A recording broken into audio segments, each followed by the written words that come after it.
കഴിഞ്ഞ 1.5 വർഷം അതിനിടയിൽ എനിക്ക് തോന്നിയതാണ് ഞാനൊരു തോൽവിയായല്ലോ എന്ന്. ഇന്നെനിക്ക് 40 വയസ്സായി. ഞാൻ എൻ്റെ 14-ാം വയസ്സ് മുതലാണ് ജോലി ചെയ്യാൻ തുടങ്ങിയത്.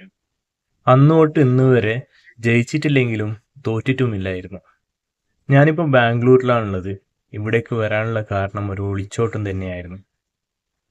ഇവിടെയായിരുന്നു ഞാൻ ബാംഗ്ലൂർ വരുന്നതിന് മുമ്പ് ജോലി ചെയ്തിരുന്നത്. ബാംഗ്ലൂരിൽ വരുന്നതിന് 3 ദിവസം മുമ്പ് ഈ കട അടച്ചുപൂട്ടി.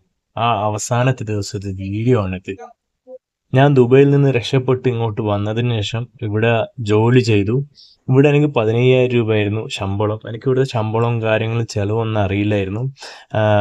ഈ കട ആകെ ഒരു 1.5 മാസമേ നിലനിന്നിരുന്നുള്ളൂ. 2 മുതലാളിമാർ മാറി. അതിൻ്റെ ഇടയിൽ ഈ കടയും അടച്ചുപൂട്ടി. അപ്പോൾ അന്ന് എനിക്ക് നല്ല വിഷമം ഉണ്ടായിരുന്നു. ഈ ജോലിയിൽ കയറുന്നതിന് മുമ്പ് ഞാൻ വിശ്രമത്തിലായിരുന്നു. എൻ്റെ ഈ 3 വിരൽ കട്ടായിട്ട് ഞാൻ കുറച്ച് ദിവസം ഹോസ്പിറ്റലുണ്ടായിരുന്നു. പിന്നെ അതേപോലെ തന്നെ ട്രീറ്റ്മെൻ്റ് ആയിരുന്നു. അങ്ങനെ ഫുള്ള് റിക്കവറി ആകുന്നതിന് മുമ്പാണ് ഞാൻ പച്ചക്കറി കടയിൽ നിന്നത്. കാരണം നമുക്ക് ജോലി ചെയ്ത് തരും. നമുക്ക് കുടുംബം കുട്ടികളുള്ളതുകൊണ്ട്. പക്ഷെങ്കിലും ഒന്നിനും മതിയായിരുന്നില്ലായിരുന്നു ശമ്പളം. എന്നാലും ചെയ്തു. കട അടച്ചുപൂട്ടിയ ദിവസം ഉണ്ടല്ലോ, വളരെ വിഷമത്തിലായിരുന്നു. എന്താ അറിയില്ല, ഞാൻ സ്വന്തം വളർത്തി വലുതാക്കിയ കുഞ്ഞിനെ നഷ്ടപ്പെട്ടു പോയ പോലുള്ളൊരു വിഷമം. അടുത്തത് എന്ത് ചെയ്യുമെന്ന് എനിക്ക് ഓർമ്മയില്ല. അങ്ങനെയാണ് ഞാൻ ഇതിന്റെ മുതലാളിയായ, ഇപ്പം ഞാൻ ബാംഗ്ലൂർ നിൽക്കുന്ന കടയുടെ മുതലാളിയായ എൻ്റെ സുഹൃത്തിനെ ഞാൻ ഫോൺ ചെയ്തത്. അപ്പം വേഗം വരാൻ പറഞ്ഞു. പിന്നെ നാട്ടില് ഉമ്മ ഉണ്ട്, ഉപ്പ ഉണ്ട്, എല്ലാവരും ഉണ്ട്. പക്ഷെ ഞാനിപ്പം വീണതിന് ശേഷം എനിക്ക് ഏകദേശം മനസ്സിലായി, ഒന്ന് വീണ് കഴിഞ്ഞാൽ ആരും കൂടെ ഉണ്ടാവില്ല. എല്ലാവർക്കും നമ്മൾ ഒരു അധികപ്പറ്റായിട്ട് തോന്നും. പ്രത്യേകിച്ച് കല്യാണം കഴിഞ്ഞ് കുട്ടികളുള്ളവരാണെങ്കിൽ അവരുടെ മക്കളും ഭാര്യയും അവരും ഒക്കെ അധികപ്പറ്റാണ്. വൈഫിൻ്റെ അടുത്തും ഉമ്മാൻ്റെ അടുത്തും കുറച്ച് പൈസ കടം വാങ്ങിയിട്ട് ഞാൻ എന്താക്കി, ബാംഗ്ലൂരിലേക്ക് നേരെ വിട്ടു. ഇത് മംഗലാപുരം റെയിൽവേ സ്റ്റേഷനിലാണ് ഞാൻ ഇരിക്കുന്നത്. ഇവിടുന്നാണ് ഞാൻ ബാംഗ്ലൂരിലേക്ക് പോയത്. മുഖത്ത് നല്ല വിഷമമുണ്ട്. അടുത്ത് എന്താവും, എങ്ങനെയാവും, ഏതാവും. എനിക്ക് ഈ കൈ കൊണ്ട് ജോലി ചെയ്യാൻ പറ്റുമോ എന്തോ ഒന്നും അറിയില്ല.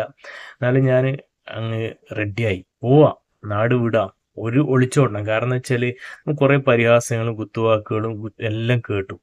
16 വർഷത്തോളം ഞാൻ ദുബൈയിലും ഒമാനിലുമായിരുന്നു വർക്ക് ചെയ്തിരുന്നത്.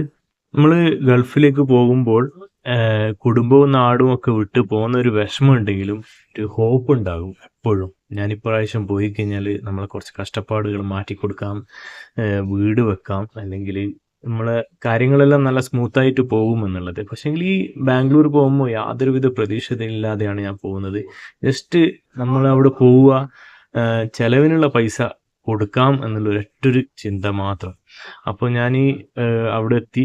യശ്വന്ത്പൂരിൽ നിന്ന് പിന്നെ അവിടെ തന്നെ മെട്രോയിൽ കയറിയിട്ട് സിൽക്ക് ഇൻസ്റ്റിറ്റ്യൂട്ട് എന്ന് പറഞ്ഞ സ്ഥലത്തേക്ക് ടിക്കറ്റ് എടുത്തു. ഇതാണ് ഇപ്പം കാണിച്ചില്ല, അതായിരുന്നു ടിക്കറ്റ്. ബാംഗ്ലൂർ ഒരുപാട് മാറിയിരിക്കുന്നു. ഞാൻ അവസാനമായി ബാംഗ്ലൂരിൽ വന്ന് എൻ്റെ 16-ാമത്തെ വയസ്സിലാണ്. അപ്പോൾ അന്ന് മെട്രോ ഒന്നും ഇല്ലായിരുന്നു. കാഴ്ചക്ക് കൊച്ചി മെട്രോയിൽ കയറിയ പോലുള്ളൊരു പ്രതീതി. എനിക്കൊരു സീറ്റ് കിട്ടി, ഞാൻ അവിടെ ഇരുന്നു. അങ്ങനെ ട്രെയിന് വന്നു, ഞാൻ അതിനുള്ളിൽ കയറി. അത്യാവശ്യം നല്ല തിരക്കുണ്ടായിരുന്നു.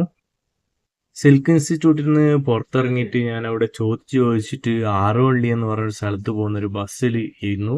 ആ ബസ്സിലുള്ള യാത്രയാണിത്. നല്ല മനോഹരമായിട്ടുള്ളൊരു യാത്ര, വിജനമായ ഒരു സ്ഥലത്തൂടെ ഇങ്ങനെ യാത്ര നടന്നു. അപ്പോൾ ഞാൻ ആറോവള്ളി എന്ന് പറഞ്ഞ സ്ഥലത്തെത്തി. ഇവിടെയാണ് ആറോവള്ളി എന്ന് പറഞ്ഞ സ്ഥലം. വേറെ ഏതോ ലോകത്തെത്തിയതുപോലൊരു പ്രതീതി.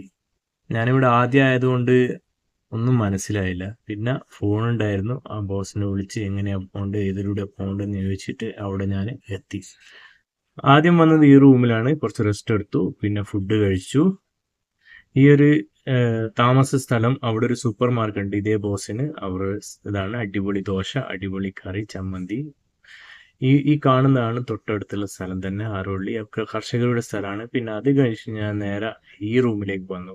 ഇവിടെയാണ് ഞാനിപ്പോൾ താമസിക്കുന്നത്, ഈ ഹോട്ടൽ റെസ്റ്റോറൻറ്റ് ഉള്ള ഈ റൂം. അങ്ങനെ എൻ്റെ ബാംഗ്ലൂർ ജീവിതം വീണ്ടും തുടങ്ങി.